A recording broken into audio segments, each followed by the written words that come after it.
Hello, as Relitza said, what did you call us? Stargate Hello, travelers. Stargate Travelers. Hello, Stargate Travelers. Hello, Chris. Hello, Asaf. Welcome. Hi, Hello. hi, Guys, hi. is who's gonna save us? Is Elon gonna save us? Is Trump gonna save us? Is Biden and the Democrats gonna save us? Will the Dalai Lama save us? Who is going to fix everything? Well, Who's gonna save from the us? options you gave us, do we have Did I to leave someone out? Who did if I we miss? if we had to There's Sam choose one? Altman now. You Oh, could add Sam him to the Altman. list. Is he going to save us? Maybe Right. there's some, I don't know, somebody, Maybe maybe it's Wim not even Hof. I've been Sam doing, Altman. Maybe just AI itself will save us. will AI save us? Right, Yeah. Do right. we need saving? Maybe everything, maybe some people feel that everything is okay. Things have always been bad, or it's way better than it's ever been. Maybe you feel everything is okay. And if you feel that everything is okay, we don't have much to talk to you about, actually. um, But welcome to our show. We are students of an authentic Kabbalist, of the authentic Kabbalist of our generation, who was the disciple of a spiritual giant in our times, who he was the disciple of the greatest Kabbalist for sure of our generation, of this last generation, who processed and presented the wisdom of the Zohar and the Ari and really the whole Torah in a language that we can grasp. He gave us a method. That's Bala Sulam. And his method is the lens that we are viewing the world through. The world that we see before our eyes, we're looking at it through this lens of the wisdom of Kabbalah.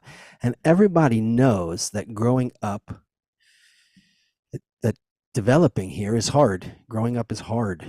Adulting is hard also. I mean, it's just hard being on earth, but we gain wisdom through experience. You know, um, before I lived in Jersey, I used to live upstate when I was in my early 20s. I started to buy, I was actually teaching in a Hebrew school and doing a few Does odd that mean like in jobs. the country, kind of Yeah, like in like a more like upstate. Yeah, rural? yeah. So there was a house that I bought. I was going to fix it up and then sell it. And a neighbor, uh, who when I was working on it, he said, wow, good for you. I was young. I was like doing a lot of the work with my hands, except for like I needed a licensed plumber for some gas work or something like that. But he's like, good for you. But he said, how did you deal with the IRS lien that was on the house? He's like, I thought it was a good deal too, but I didn't realize there was like that $60,000 IRS lien on the house, and that really took away from the value of the house. I said, huh? I didn't. I didn't know about it. I didn't get it removed before I made the purchase. I learned a Mm. super quick and painful lesson about doing a thorough title search. Um, so that was a mistake I learned quick. But we could think of so many. I've like Mm. missed flights. Like I knew I saved myself enough time to get to the airport, but I didn't anticipate like rush hour traffic. Mm-hmm. And so that whole BS of like missing the flight and then the money and then the people who are waiting for you when you land, and just like, Mm-hmm. I mean, and we all have every day just so many experiences that through the experiences we wisen up, um, and kind of until we learn what the heck is going on. So Bala Sulam has a definition for this in the article Peace in the World. He calls us the authority of heaven.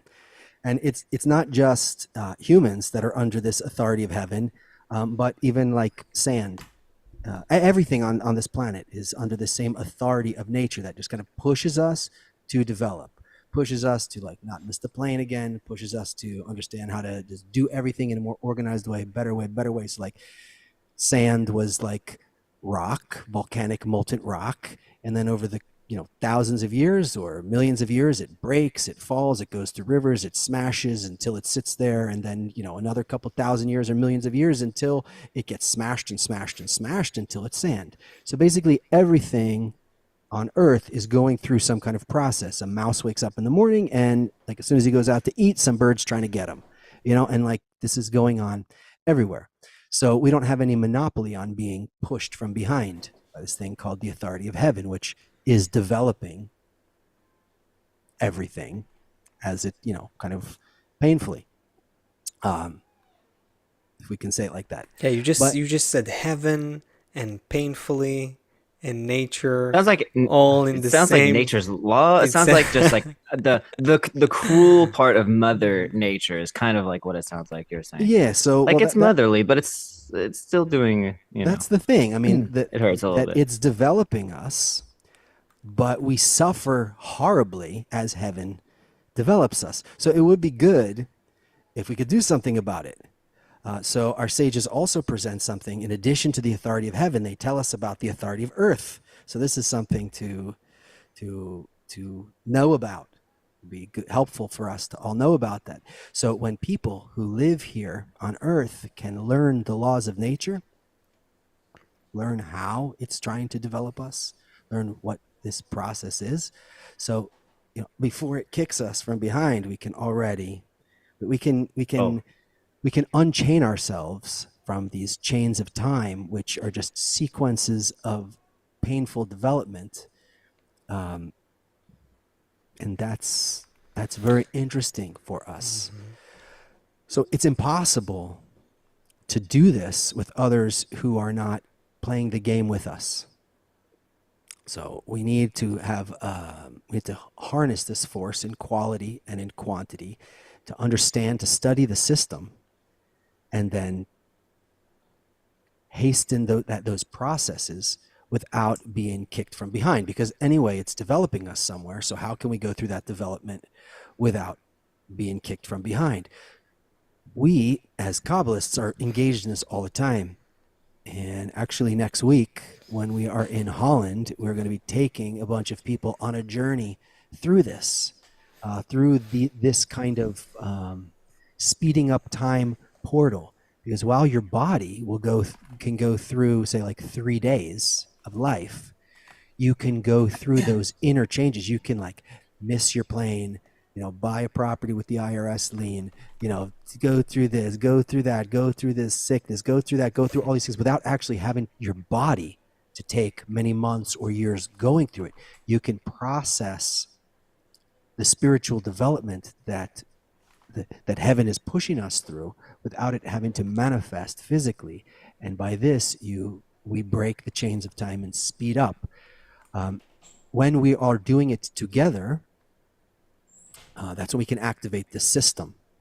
And it's precisely when we learn the system and also activate ourselves inside that system that speeds it up. That is what we're going to experience with the students who are coming with us next week already. I'm flying out on Tuesday, so we won't be here next week for the show. Yeah, we won't be here. There will be this event that Seth is mentioning. If you don't know what we're talking about, go to retreat.kabuconnect.com, and if you know what we're talking about and you're listening to this show, you should definitely check out the retreat if you haven't already. If you're not registered, there's still time to do it. If you can't come to Holland, this will be a hybrid event. It'll be a virtual as well as a physical event. So there's really no reason to miss it, folks.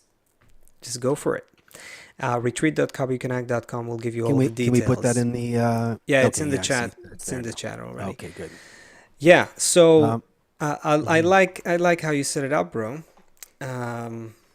Yeah, I like how you set it up. This retreat. Retreat is such a, it's like it sounds like a bunch of grandmas and grandpas getting together. Like it's something like I need to stay home because my parents are going on a retreat. That's what it sounds like. Like I'm not like it's like above me, or it's like we could come up with another name. Say something else. No, you're right. I was just about to say that too. That like the word retreat. Maybe it's like a medical device convention. Yeah, it sounds like.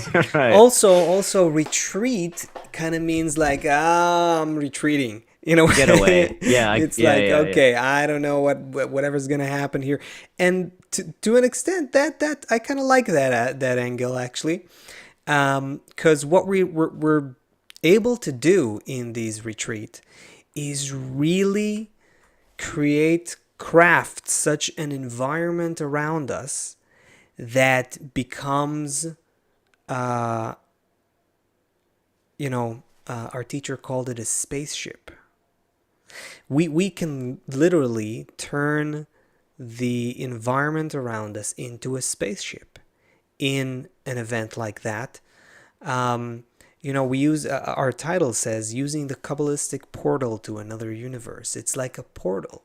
That's the craziest thing that Kabbalah teaches you. When I think about, when you think about it, it's like right under your nose, there is an entrance to another dimension. And it's right here. Because the other dimension, the other universe that we're talking about, this other reality, this deeper reality, it's not somewhere, far away above the stars, beyond the galaxies or something. It's all around us. It's right here and now. And all that we're missing is just to plug into it, to plug our minds and hearts into it. And that's really where the magic happens. Yeah. This is also a method, because what we're talking about is so the body, for example, if I'm going to go get a sandwich after the show, right? So I'm going to get on my bike, for example, and I'm going to go to town. So that takes 7 minutes. Then because you're in Holland? Oh, you can't do that. No, you can do it in some place in New Jersey too. So then you walk into the sandwich shop.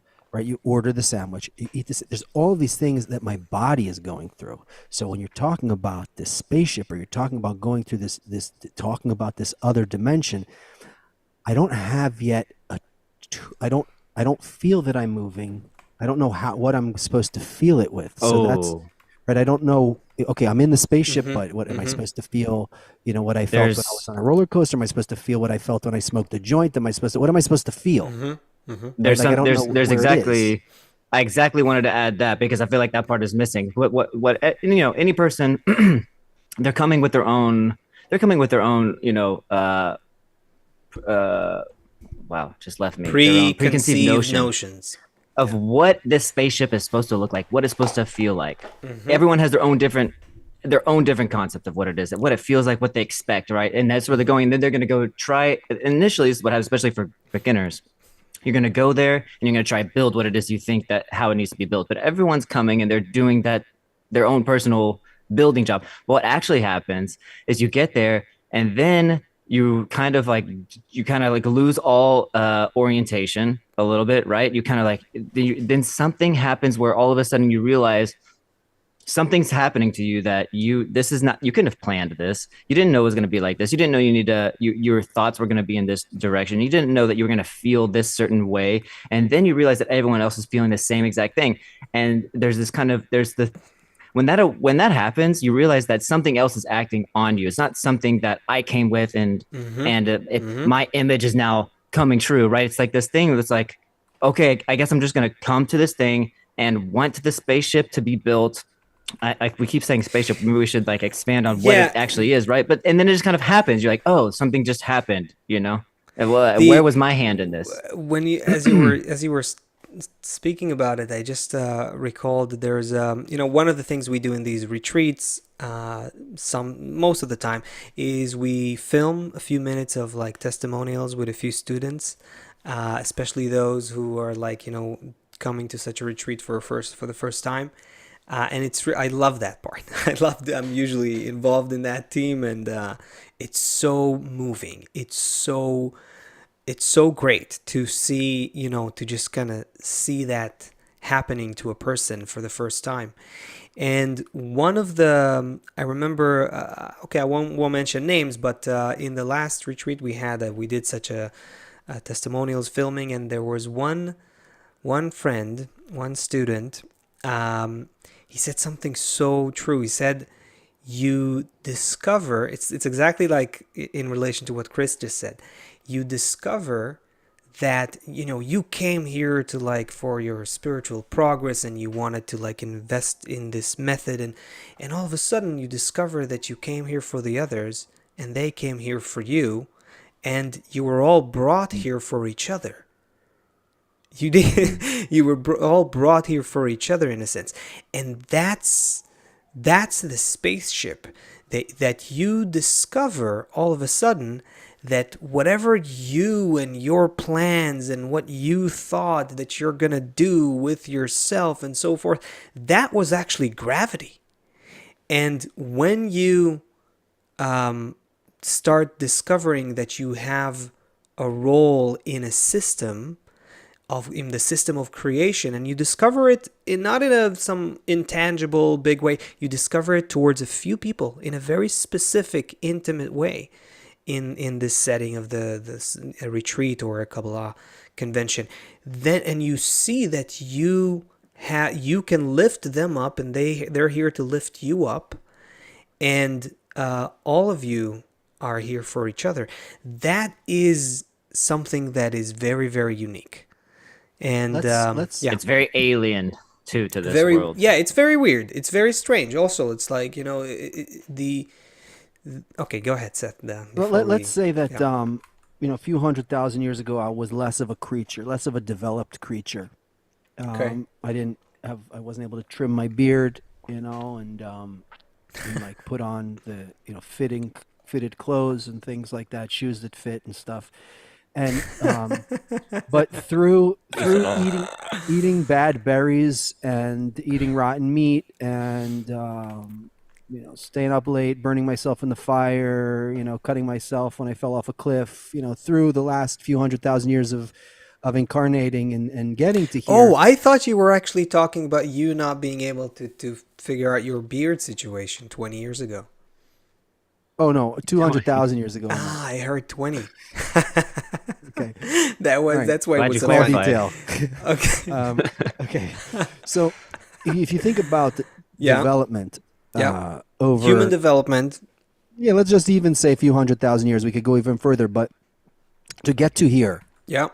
Right? Think of parents and think of grandparents and think of great-grandparents, like who ended up, I'm third generation in this country, but I know last night I had dinner with a guy who was first generation in this country, came here with $400. Now he's got 3 kids. The third one's in college, friend of my son. They're in college. So, what did we go through over the last few 100,000 years to develop to where we are now, right? A lot of changes, a lot of painful changes from behind, meaning pushing us from behind. What am I going to eat? Where am I going to eat? Then where am I going to slay? Where am I going to this? Right? There's rain. Got to go into a cave. Got to save and food. Let's use salt. Okay, salt can preserve food. Let's do that. Oh, here's a wheel. Now we can start using a wheel. Oh, now we can put on clothes. Right? So many changes over time. And let's say blah blah blah blah blah TikTok. Yada yada yada. So let's zoom out like we always do, and let's say that it doesn't end. The process didn't end right now, right? We consider ourselves all very postmodern. Everything already happened, and it's all for this moment. But let's zoom out and say that we're still. Is my mic peaking? Am I good? No, you're good. I think you're good. Okay. Let's say we're developing along this process. We're somewhere along the line, and nature's not done with us yet. Right. Like there was a lot of suffering that we had over the last 200,000 years to get here, and there's a lot more in store as nature's developing us to where we're going, right? It's not like, oh yeah, that was that up until now. The more of those blows we get, the more we advance. Right, but now we should change the title of the show to the depressive transition. Right? The depressive transition. The more pressure we got from behind, it helped us develop air conditioning and heating and the car and refrigeration, which is basically just padding. It's padding. It's like, oh, so it doesn't hurt as much. That's right. Isn't that kind of what you're saying? Yeah, nature's banging us here. Like, I don't have food. Okay, now I invent a refrigerator. Now I'm back in the middle. I don't want it to hurt as much. Now this. And then this. Right. Yeah. Exactly. Okay. Being banged, bang, bang, bang, and there's plenty more blows from nature, from life, and suffering until we get to that perfection that we're all aiming for, to some time where it'll be good, right? So what does that look like then? Okay, maybe that's not your point. Okay, yeah. Okay, so why don't we just get all of the, why can't we just cram pack all of those future sufferings just kind of like into now? Let me just learn everything quick and then I'll have a good life. Right. Yeah. That's a serious question I'm asking. Yeah, it's a good one. It's a good one. So the point is that if we see this inevitable, you guys are waiting for me to hit a punchline, but I'm just trying to poke you. So No. If we, Okay, let feel me poked. no, I think it's a great angle to go into. It's like a rabbit hole. Basically, all of development, if we take nature's perspective, put aside something called free choice or our ability to influence development, if such a thing exists. According to Kabbalists, it does. But from what we see, like you say, nature has a plan, like evolution is moving forward, and whether you think it's random or whether you think it's purposeful, that's even besides the question. The point is, evolution is happening, and it's mostly painful. And if nature is this evolutionary process is happening, why not just all at once? And that's it. Why doesn't it just get to? We see in everything in nature. Why do we have to suffer for years and years the time is a very peculiar, mysterious construct, dimension. What is this thing, right? We see galaxies take billions of years to evolve, and they too, there's a lot of violence there and explosions, and then stars are also born and then they die and they run out of energy and so forth. We see in every creature that develops on planet Earth, we also see this very, very long. It's like nature is very long-winding. It's very long suffering, It's 30 billion years. It's like, come on, just get to the point. It's like you see the salmon. It's not even talked about. It's like the salmon. He goes and he swims 500 miles, and then he makes it up here, and then some bear like wakes up in the morning and he's like, and just like done. So try again next. Done. Yeah. So it's either nature is not just random and just dumb and just cruel, or it's either that, or we're totally missing what's the real opportunity here. We're totally missing what is happening here. Well, you just called it an opportunity. That's weird. Maybe there's an opportunity we're not seeing. Basically, maybe we're I look at it. misreading the picture. I mean, it's either really that evolution is just this horrible process. Maybe it's just a random process. How far do we want to go from what we already know? Let's start. I'm putting the starting point kind of far, maybe too far, but it's either that. I mean, if you're a rational modern human being, you look at this question and you say, okay, well, it's either nature is there's no purpose there. It's just a random process full of suffering, and that's it. Or we're misreading the process somehow. How else are you supposed to read it, though? So this how else are you supposed to?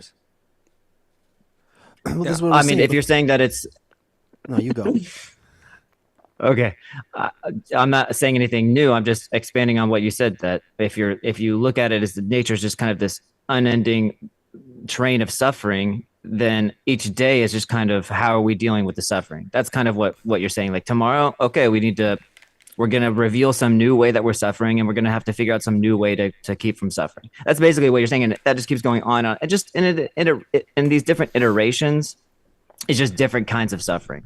So that we can see that that's just going on, I guess, indefinitely as far as we see it. Because if you don't say that there's a goal, or if you don't make up some goal, like there's ways of dealing with that perception. What do you? Right. So let's start from what we let's start then from how about this as a next point here, right?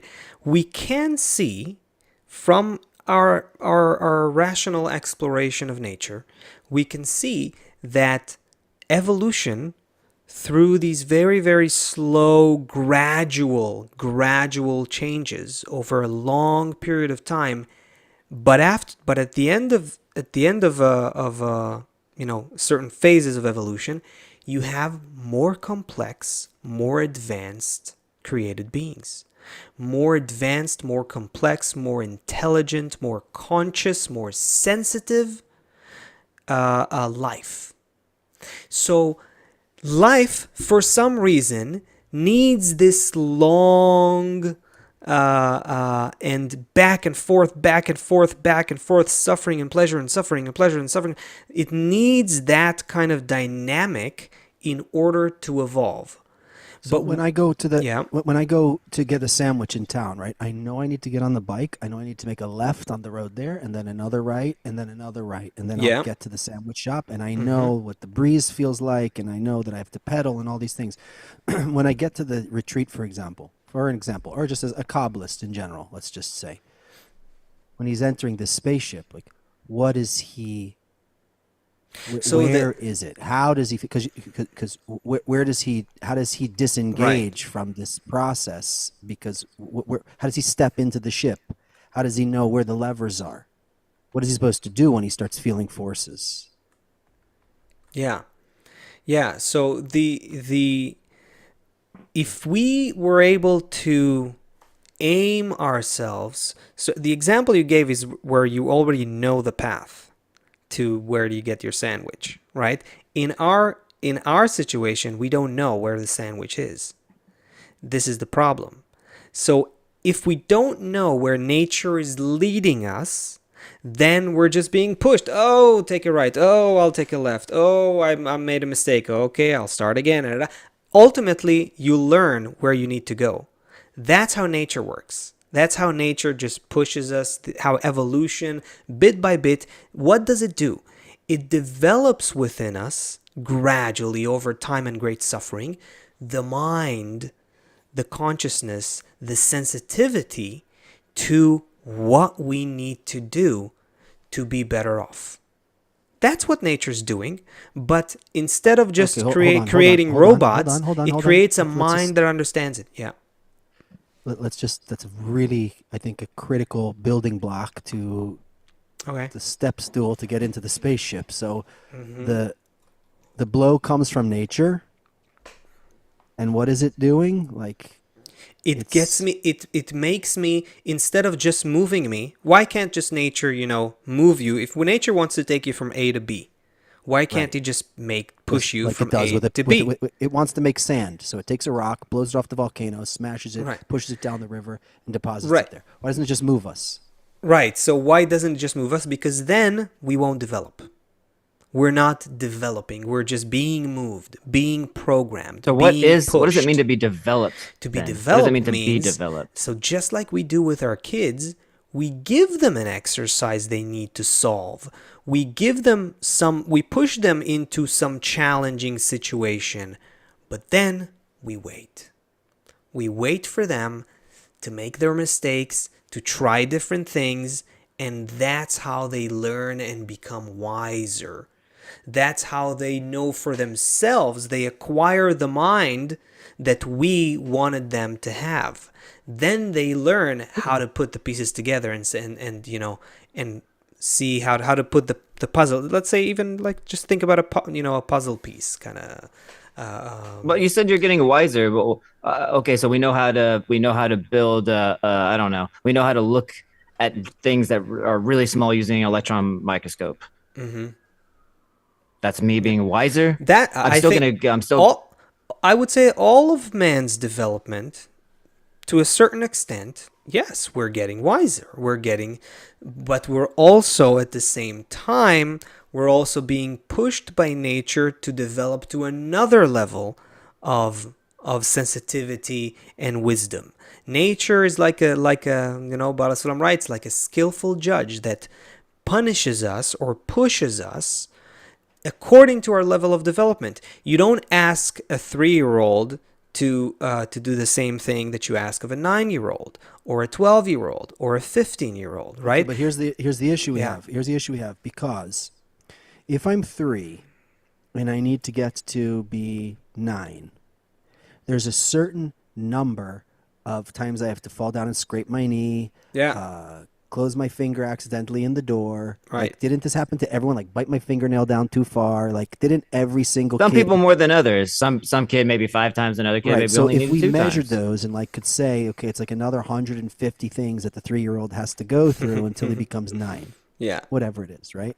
Yeah. Right. But when we're talking about spirituality, so let's say there's 150 things that I need, 150 pressures that I have to undergo in order to go through my development, right? Right.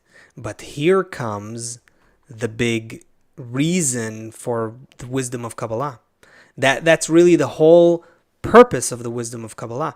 If we can learn from the experience of the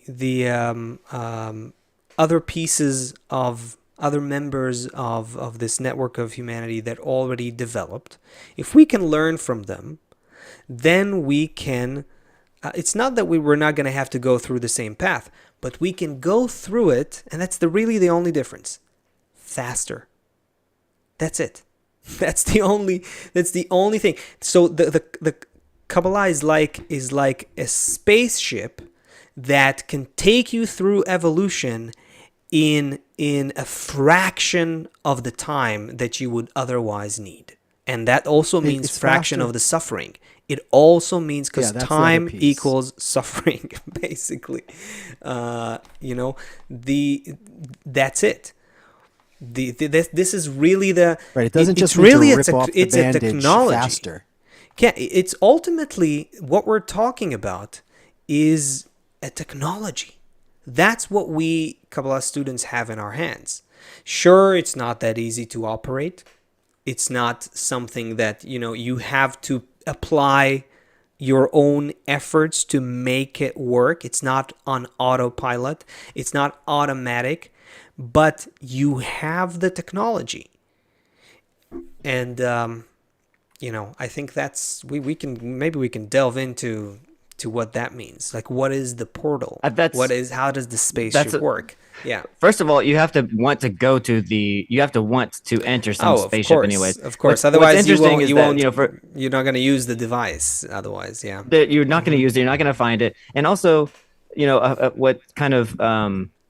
what separates a person who wants to or who stumbles upon the wisdom of Kabbalah in the first place is eventually they've got, like Seth mentioned, 150 times of whatever it is, jamming your finger in the door, right?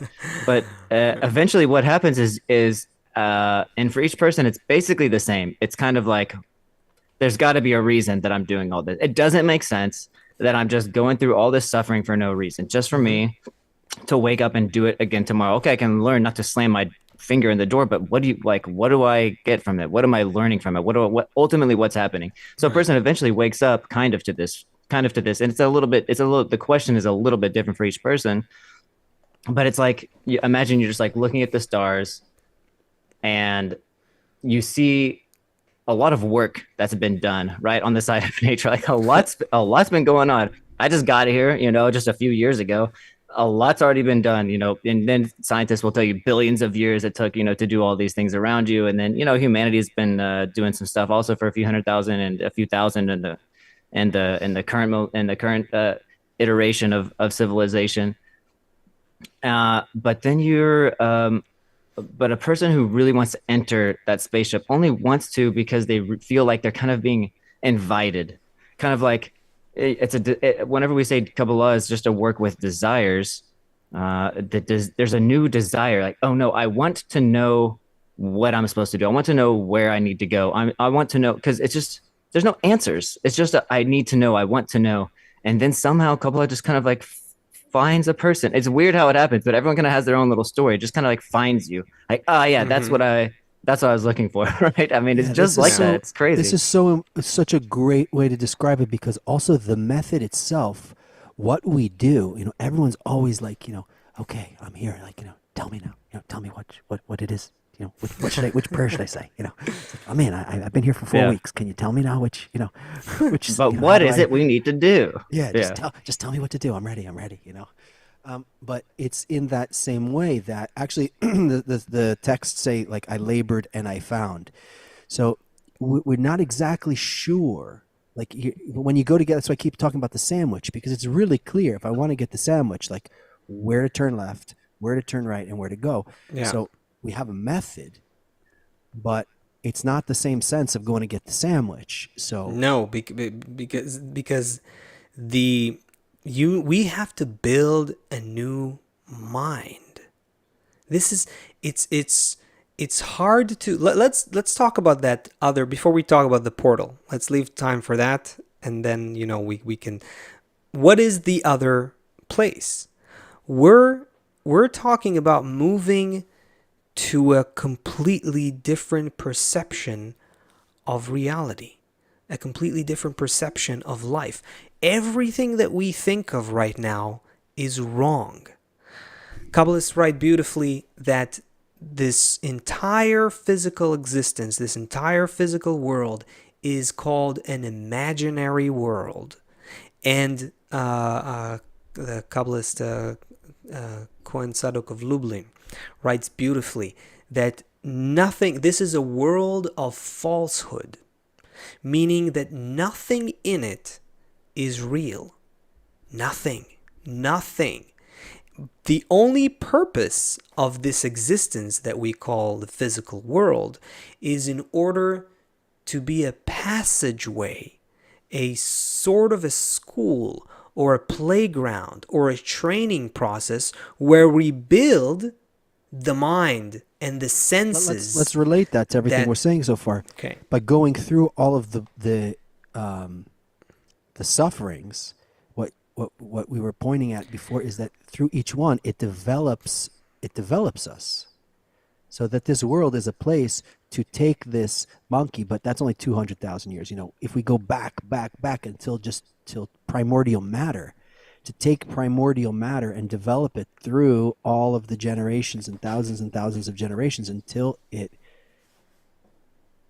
as you're saying, until what, you're not happy with that? No, I mean you're taking us back into space time, but it depends on what approach we want to take here, because we can look at everything that has happened like scientists see it, for about 14 billion years of evolution of matter from this. No, I don't want to totally unground us. What I want to talk about is the reason why I'm doing it, Asaf, is because I want to eventually, by the time we're done here, I want to relate it to the process that a person goes through, and what kind of sorting he's doing between these forces, and how he can work with them a little bit, and do this, join this ship. Maybe I'll throw something like a small kind of thing, and let's see if we want to bite on that. The kind of. I just saw your hand. I just saw your boo-boo. Well, what? This thing. Yeah. Wow, look at that, Seth. That's the. Yeah. We were there when it happened. Yeah, we were there. Okay. See, so why does nature do that? If I don't know if that's clear from the camera. Oh, it's clear. You can definitely see. The three of us were actually in a meeting earlier in the week, and I crashed because I was jogging while we were talking, and I crashed on a dirt road. I wanted to teach you that when we speak, you should give us 100% of your attention, not be doing something else. There's a learning experience there for you.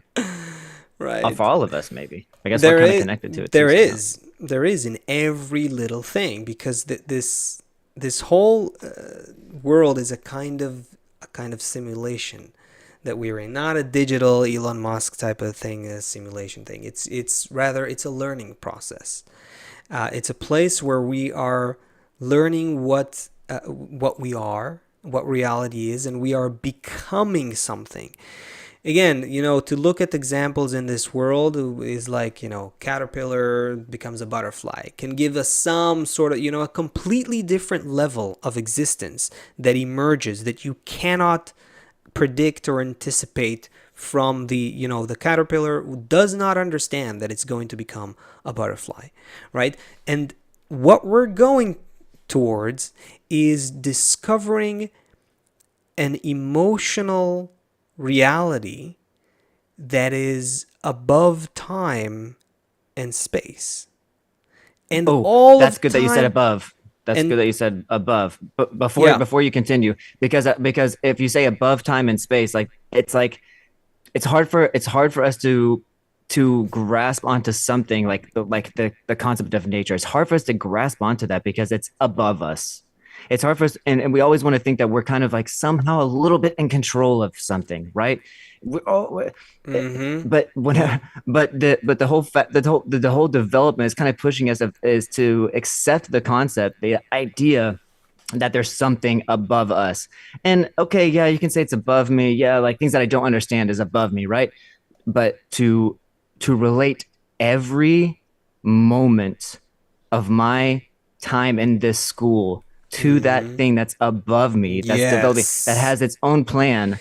I mean, even that's already the technology. That's how you hasten time, like Seth said in earlier, right? That's how you make this time count, and then you don't need as much time. That's basically what we have to do in each and every moment.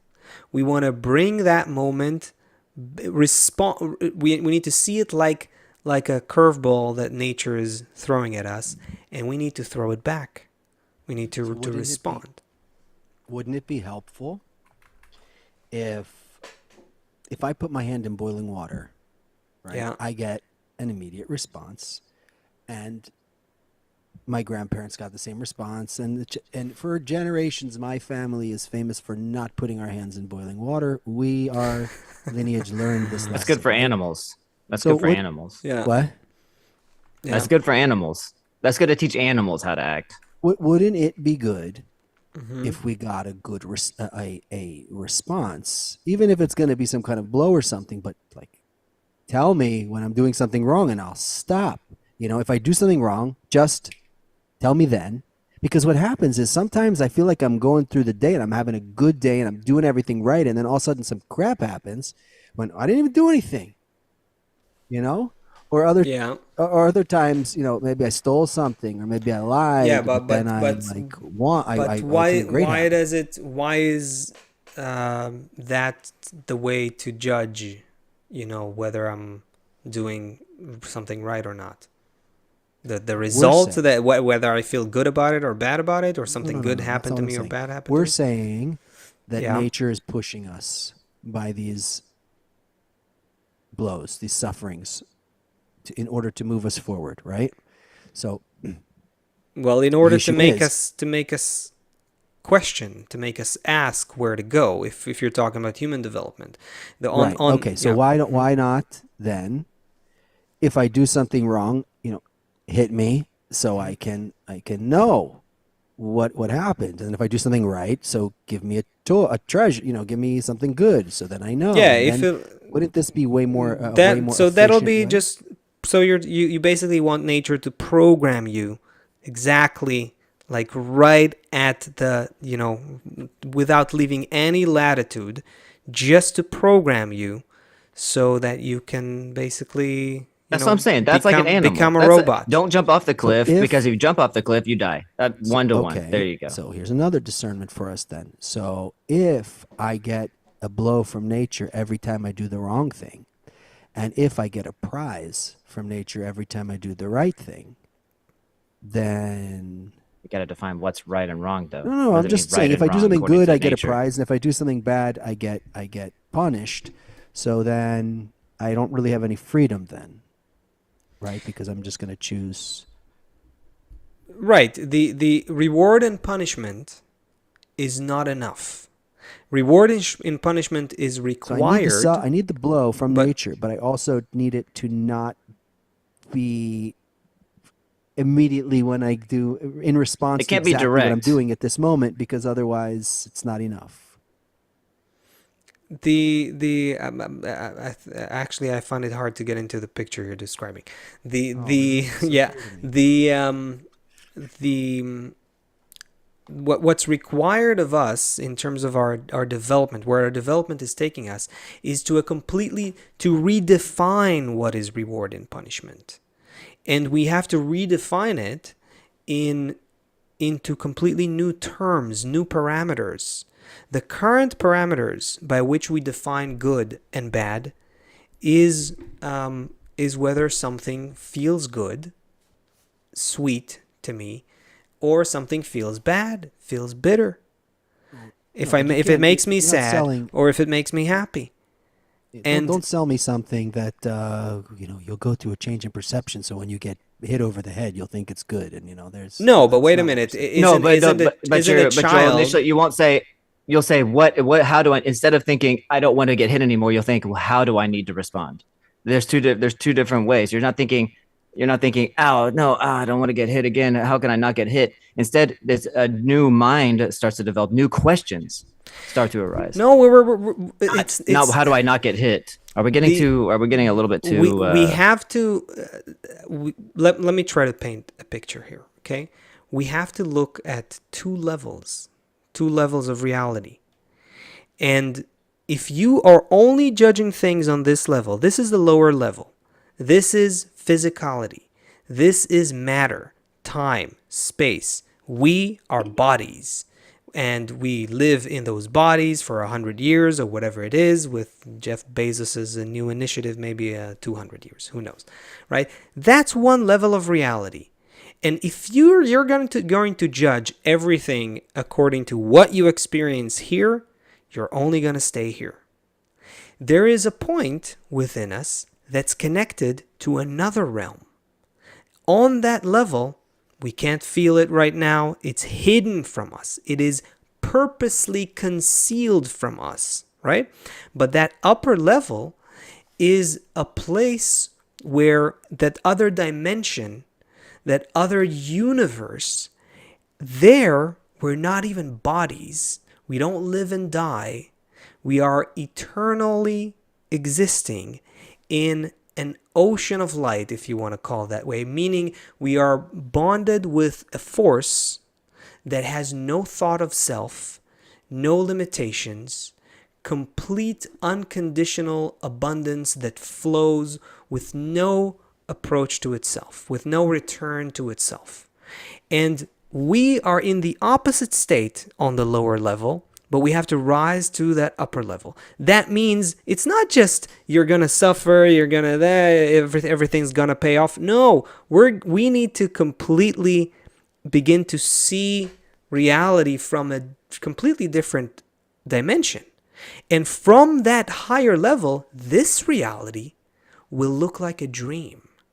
It will look like just a dream that, how sometimes you have a dream that could be very bad, very horrible stuff, but you wake up, you understand it was just a dream, and you also learn something. You have that? Did you guys have that kind of experience? When it doesn't happen that often, right? But it happens, and you kind of learn something. There's nothing more that this whole reality here. There's nothing more to it than just to learn, for us to learn something. And that is a completely different. This is a problem when we're talking that hardcore. Then people can start. When you say it's just to learn something, let's also qualify what that means. To learn, to develop. Yeah. Go ahead. Okay, so if we say to an AI, because for example, if we got every time you did something good, you move that way, and every time you do something bad, you move that way, and so eventually, with enough data, you would just do the right thing. So let's say that's like some kind of AI that you load it with all the data, and it just learns all the systems. Like you wanted to cure cancer, so you just load it with all the medical data, every mistake, every good thing that ever happened, and then it will come up. And you say, "Hey, I want you to, you're the smartest thing ever. You have all the experience, cure cancer." Right, training. They say instead of like it's basically to teach something, to teach AI bot to be that smart. It's going through 400,000 lifetimes of a human. So it's kind of just it's being sped up, right? That's a great example. So AI says, okay, well, here's what we're going to do. We're going to kill, 7,999,000,000 people. We'll be left with one. We're going to keep them in a bubble, cancer-free bubble, and there's going to be no more cancer, right? So that doesn't problem solved. Problem solved. So it doesn't get us to where we want to go.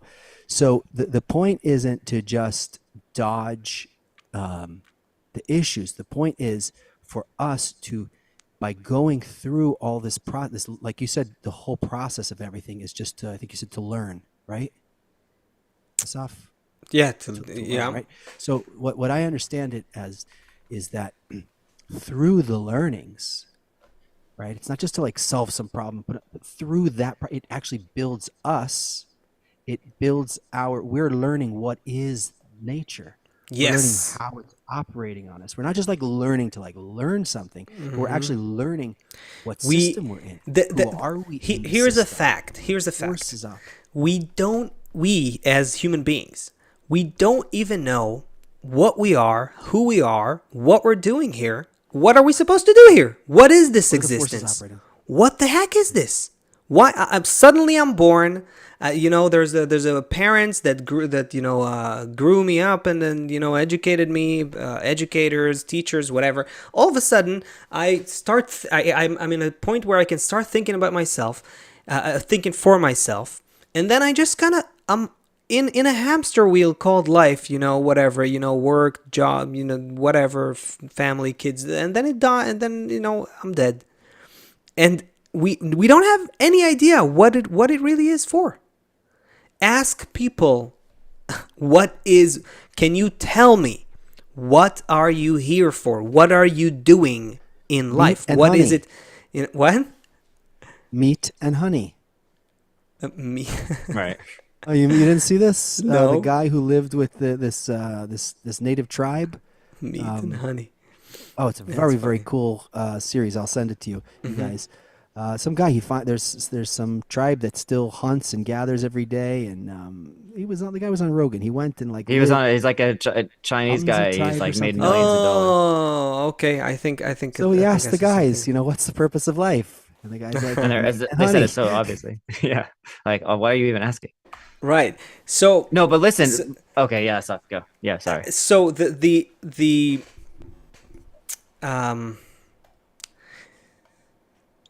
yeah, go ahead. Where were you? Yeah, I don't know. I did have a thing. Was that you're going through this kind of washing machine, right? Until you start thinking for yourself. This is kind of where you were going. But there's no way that our thoughts. Here's I think what the point that we're kind of missing, and we're stumbling around for 15 minutes. You're not gonna get a thought. You're not gonna get the correct thought ever. Until a certain point, right? You start waking up and you start asking questions, but it's all only questions. This is what I was trying to say earlier. There's no answers to it yet. When you want to go from this level to this level, like you said, to go from this level where it's above the bodies, you can't even understand. You're not going to get a clear, logical, reasonable explanation. All you get is that's right, because our current mind is on the lower level. There's no way this is what I'm saying, we're never gonna learn it in within our reason. Okay, this is where we need to go. Let's go there. Yes, because the whole point. That's what Seth is trying to say. I saying you can't get there. Yeah. But the whole point is creating a new kind of reason. Now we have to say a few words about the portal, about the spaceship. What is the spaceship that takes us from the lower level to the higher level, to the upper level? So I, on my own, will never be able to just climb up there. I will never be able to think about spirituality, about that upper level, about the upper light, and so on, in the correct way. It's not like, where is it? Oh, I got it. Yeah. Right. That's it. And no amount of blows will bring you to that point. No amount of blows will make you think, I got never. It. Only to question it. Only to question and to begin to practice my quest, my free choice, my search. Yeah. Now, if I want to actually go on a spaceship that takes me to the upper level, then we have to move from our individual minds to a mind that is outside of us. That mind exists in the connection between all pieces of reality. It's outside the individual, any individual, and it's inside the connections of the entire system, all created beings. Now, we can't just connect to that collective intelligence, this field that is outside of us, directly with all of it. We can't. But we can do it with a group of people that are all focusing on that, using the guidance of the Kabbalists who are describing that state of this collective field between us, this higher, greater collective mind that exists between us. When we work with each other, we can begin to activate the spaceship. We can begin to get feedback and discernments from a higher mind. And that's what happens. That's what I liked about that testimonials that I mentioned from that student. This is so miraculous about spiritual development, about the wisdom of Kabbalah. Like Seth said earlier, I labored and I found. We learn how to make the efforts. We don't find it. We don't develop ourselves to spirituality. Say these 3 magic words and then you get it. Yeah, it's not that. No, we learn how to make the right efforts so that there's suddenly a movement in our heart. But we're not responsible for the movement. It comes from the forces of nature. Yes. The forces are acting upon us, and we're learning to identify them and work with them. Yes, just becoming more sensitive. More basically. Sensitive to them, and more and everything that you really discover in Kabbalah, I'm sure we can all say that from experience. It never comes from your own mind. It always comes to you as a kind of some sort of a revelation, for lack of a better word. It always comes to you as a removal of some concealment that you didn't see. This one force of nature that was guiding you all along, raising you higher and higher, closer to it. And it was always there. That's no other. You can't describe it. Inexplainable nature. You can try to describe it as much as you. Yeah, but it's not. I mean, there's no.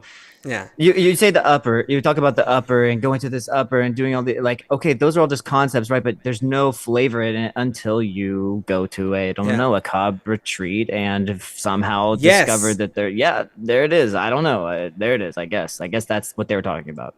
There's no words. The